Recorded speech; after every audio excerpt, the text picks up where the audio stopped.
देखिए, आपने बहुत सारे लोगों को देखा होगा जो कि सूरज उगने से पहले उठ जाते हैं, पर घर के काम में इतना व्यस्त हो जाते हैं कि स्नान करते हैं सूरज उगने के बाद। पर अपने दिमाग में सोचिए कि अगर सूरज उगने से पहले उठना अच्छा है, तो अगर स्नान भी कर लिया जाए तो क्या हमारे शरीर के लिए वो अच्छा नहीं होगा? आप सबको मेरा जय श्री राम और आप सबका स्वागत है मेरे चैनल पावर डॉट सनातनी में। देखिए, पिछली ब्रह्म मुहूर्त वाली वीडियो में मैंने एक सवाल को अधूरा छोड़ा था और मैंने कहा था अगर आप इस सवाल के जवाब को डिटेल में जानना चाहते हो तो कमेंट सेक्शन में लिखिए बात इंग्लिश में। चलिए कमेंट सेक्शन पढ़ते। देखिए क्या लिखा हुआ है, हर जगह बात बात बात बात बात बात बात बात बात बात बात, लगभग 30 से 35 बार एक ही चीज को कमेंट करा गया है। तो अगर आपने मुझे कमेंट करा है तो मुझे वीडियो तो बनानी ही थी। अगर आप सबने मेरी YouTube की कोई पहले की वीडियो देखी होगी तो आपको पता होगा कि हर वीडियो में मैं एक पर्टिकुलर टॉपिक को उठाता हूँ और उसमें से ही 4 से 5 इंपॉर्टेंट सवालों के जवाब को आपके साथ डिस्कस करता हूँ। आज जिस टॉपिक पे हम बात करने वाले हैं वो है स्नान, मतलब कि नहाना, पर सनातन धर्म के अनुसार। पर स्नान को इतना आसान मत समझिए कि एक बाल्टी है, मग्गे से पानी निकाला, नहा लिए, पवित्र हो गए। ऐसा नहीं है, इसकी पूरी डीप नॉलेज है, उसको जानेगी। इसीलिए पूरी वीडियो को अंत तक देखना। देखिए, सबसे पहले कुछ सवाल जानते हैं जिससे कि थोड़ा इंटरेस्ट बिल्ड हो। देखिए, सबसे पहला सवाल है कि स्नान हमें सूर्योदय से पहले करना चाहिए या सूर्योदय के बाद? देखिए, वैसे अगर हम थोड़ा ध्यान से सोचेंगे तो लोगों का जवाब होगा कि सूर्योदय के बाद करना चाहिए, क्योंकि सूरज की रोशनी से हमें विटामिन मिलता है जो कि सूर्योदय से पहले अगर हम नहाएंगे वो तब नहीं मिलेगी। ये तो देखिए हमारी सोच है, पर ग्रंथों में क्या चीज लिखी है हमें वो भी जानना है। सिर्फ यही सवाल नहीं है, और भी सवाल है, जैसे बिना स्नान करे क्या भगवान का ध्यान कर सकते हैं, या सिर्फ स्नान हम जल से ही कर सकते हैं? या देखिए, अगर मनुष्य बीमार होता है उसे गीले कपड़े से पोंछ दिया जाता है, क्या वह पवित्र उसी से हो जाता है? देखिए, इन सवालों को जानने से पहले हम जान लेते हैं हमारे सनातन धर्म के अनुसार कितने स्नान दे रखे हैं। पीछे जो गरुड़ पुराण दे रखी है ना, उसके अंदर इस सब चीजों का प्रूफ दे रखा है, इसीलिए झूठा मत समझना, यह गूगल से उठाई हुई कोई भी बात नहीं है। और जब इस चीज के बारे में जान जाओगे तो जो सवाल है वो तो आपको चुटकी बजा के आ जाएगी। गीता प्रेस के द्वारा पब्लिश हुई गई गरुड़ पुराण में 6 मुख्य स्नानों का वर्णन है। सबसे पहला है ब्रह्म स्नान, मतलब जो मनुष्य मंत्रों की सहायता लेके जल से अपने आप को पवित्र करता है उसे ब्रह्म स्नान कहा जाता है। सीधे शब्दों में मंत्रों का जाप करते वक्त स्नान करना जल से। दूसरा स्नान है अग्नि स्नान।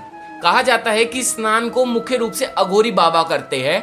इसमें क्या है, मनुष्य अपने सिर से लेकर पैर तक भस्म का लेप लगा लेता है और उसी से पवित्र हो जाता है। तीसरा स्नान है वायव्य स्नान।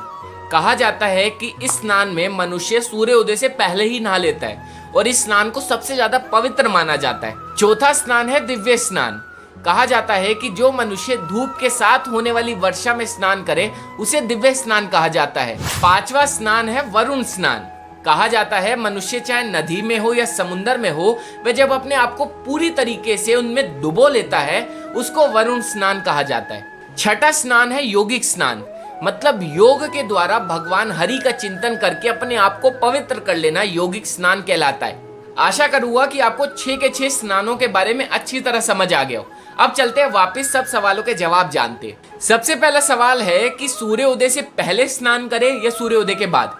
देखिए, वैसे हमने 6 स्नानों के बारे में जाना, उसके अनुसार तो अगर हम सूर्योदय से पहले स्नान करें तो बहुत अच्छी बात है, पर कुछ ऐसी परिस्थिति होती है मनुष्य नहीं कर पाता, तो उसको क्या करना है, ब्रह्म स्नान करना है, मतलब कि भगवान का नाम लेते हुए जल से अपने आप को पवित्र करना है। देखिए, दूसरा सवाल है कि स्नान करे बिना क्या भगवान का ध्यान कर सकते हैं? तो हमने योगिक स्नान के बारे में पढ़ा, मतलब भगवान का चिंतन करके अपने आप को पवित्र करना। अगर देखा जाए तो हम भगवान का ध्यान कर सकते हैं पर पूजा पाठ नहीं कर सकते। ऐसा नहीं है कि मनुष्य सिर्फ और सिर्फ जल से ही अपने आप को पवित्र कर सकता है, मंत्रों के द्वारा भी पवित्र करता है और तो और भस्म से भी पवित्र कर लेता है। अगला और आखिरी सवाल है कि कभी कभी मनुष्य के अंदर शक्ति नहीं होती, वह बीमार होता है तो डॉक्टर बोलते हैं कि उसको गीले कपड़े से पोंछ दीजिए या उसके अलावा आप उसके सिर के नीचे पानी डालिए। तो सवाल ये आता है कि इस चीज को करने से क्या वह पवित्र हो जाता है? देखिए, गरुड़ पुराण में इन 6 स्नानों के अलावा भी एक स्नान है जिसको काकीय स्नान कहा जाता है। अगर मनुष्य के अंदर शक्ति नहीं है, वह बीमार है, तो अगर उसे गीले कपड़े से भी पोंछा जाए या उसके सिर से नीचे पानी डाला जाए तब भी वह पवित्र हो जाता है। आशा करूंगा कि आपको स्नान और स्नान के द्वारा मिलने वाली पवित्रता से जुड़े हर एक सवाल का जवाब मिल गया हो। देखिए, ये टॉपिक तो 2 वीडियो में खत्म हो गया। अब जो नेक्स्ट वीडियो आएगी आप उसको डिसाइड करोगे। सबसे पहला देखिए, बहुत सारे लोग पूछते हैं कि सृष्टि की रचना किसने करी। सनातन धर्म के अनुसार तो ब्रह्मा जी ने करी, पर कैसे करी उसको जानने के लिए आपको नीचे कमेंट करना है यूनिवर्स। पर उसके साथ साथ अगर आप ये जानना चाहते हो कि जो हम मनुष्य दान करते हैं, दान से फायदा क्या होता है, किस दान से मनुष्य को किस चीज की प्राप्ति होती है, उसको जानना है तो आप डोनेशन लिखिए। अगर वीडियो अच्छी लगी हो तो लाइक कीजिए, कोई सवाल है तो नीचे कमेंट कीजिए, और ऐसी वीडियोस देखना चाहते हो तो सब्सक्राइब कीजिए। और मेरा इंस्टाग्राम पर भी एक चैनल है जिसको बोलते हैं पावर.सनातनी, फॉलो करना चाहते हो तो उसको भी कर लेना। जय श्री राम।